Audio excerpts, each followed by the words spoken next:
It's one of the most shocking questions in combat sports history.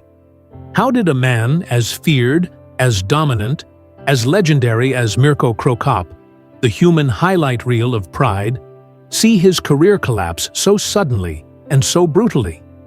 How did the cold, silent Croatian assassin with the deadliest left high kick the sport had ever seen go from destroying giants to suffering one of the most dramatic declines fans had ever witnessed?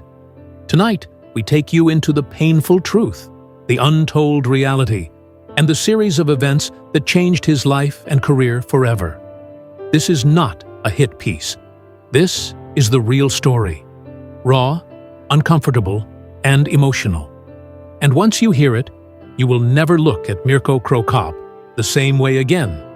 To understand the fall, you must first understand the rise. In Pride, Mirko Cro Cop wasn't just a fighter. He was a force of nature. He was the walking embodiment of violence delivered with precision, discipline, and terrifying calm. His motto, right leg, hospital, left leg, cemetery, wasn't a joke. It was a warning to every heavyweight alive. Fighters twice his size collapsed the moment his shin connected. He knocked out Wanderlei Silva, Igor Vovchanchyn, Mark Coleman, legends who defined the era. By 2006, he became the PRIDE Openweight Grand Prix champion, one of the greatest tournament wins in MMA history. The world expected him to become UFC champion the moment he stepped into the octagon. Fans believed he was unstoppable. Even UFC President Dana White called him the most dangerous striker the heavyweight division had ever seen. But this is where everything changed. When Cro Cop left Pride for the UFC in 2007, fans sensed something wasn't right. And they were correct. Behind the scenes, Mirko was dealing with a brutal training camp that left him exhausted and physically depleted. New environment, different cage size, different rule set, altitude changes, and a rushed transition. His body and mind weren't prepared. In Pride, he fought in a ring with ropes that favored his lateral movement and striking style. In the UFC cage, everything felt different. The bounce, the distance, the angles. Mirko later admitted that he underestimated how big the adjustment would be. He even said he felt confused in the cage, like his legs weren't responding the way they used to. But fans didn't know any of this yet. They only saw the outcome, and it was devastating. The fight that changed everything came against Gabriel Gonzaga. It was supposed to be a showcase for Cro Cop. Instead, it became one of the most chilling moments in MMA history. Gonzaga not only controlled Mirko on the ground, something almost no one had ever done, but he finished the fight with the very weapon that made Cro Cop famous: a head kick. The image of Mirko's knee folding underneath him, his ankle twisting horribly, became a symbol of how fast the fight game can change. That loss didn't just take a toll on his record, it shook his identity. Fighters say confidence is invisible until it disappears. That night, something inside Cro Cop cracked. What followed was not just a physical decline, but a psychological one. Mirko admitted years later that he lost motivation, confidence, and the sense of invincibility that once made him deadly. He described waking up without the hunger that had fueled him through wars in Pride. He struggled with injuries, chronic back pain, knee problems, nerve damage, but kept fighting through them because he refused to quit. He said he didn't want to disappoint fans who believed in him, yet his performances reflected a man fighting against his own body. Losses piled up in the UFC.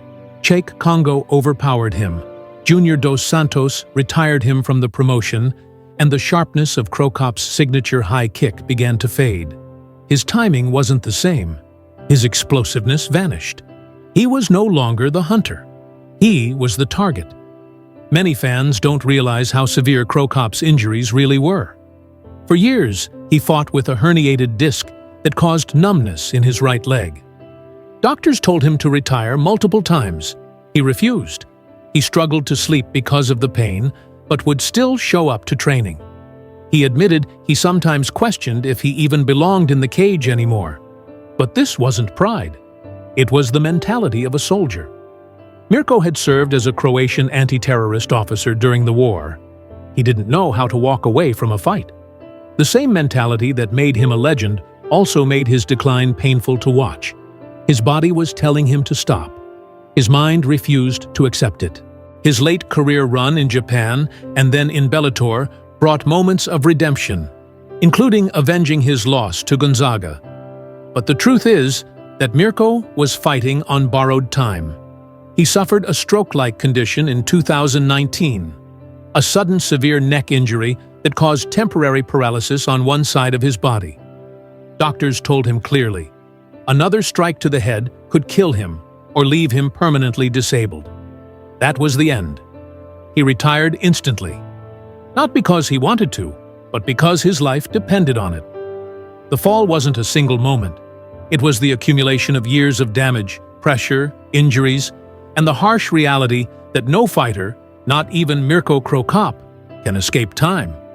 Today, Mirko Cro Cop lives quietly in Croatia.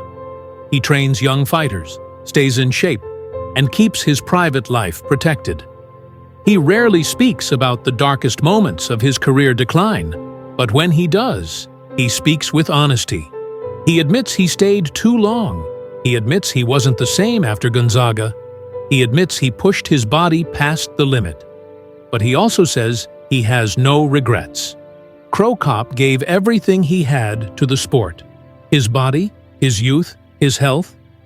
He fought for fans, for his country, and for the warrior code he lived by. And because of that, despite the decline, despite the losses, despite the painful ending, he remains one of the most respected fighters to ever step inside a ring or cage. In the end, Mirko Cro Cop's career didn't fall apart because he was weak. It fell apart because he was too strong for too long, too proud to slow down, too willing to walk through hell to give people something to believe in. His story is a reminder that even legends bleed, that even the greatest fighters struggle with doubt, and that the fall of a hero doesn't erase his legacy. It defines it.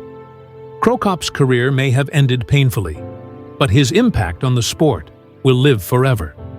The left high kick that once sent giants crashing will always echo through MMA history.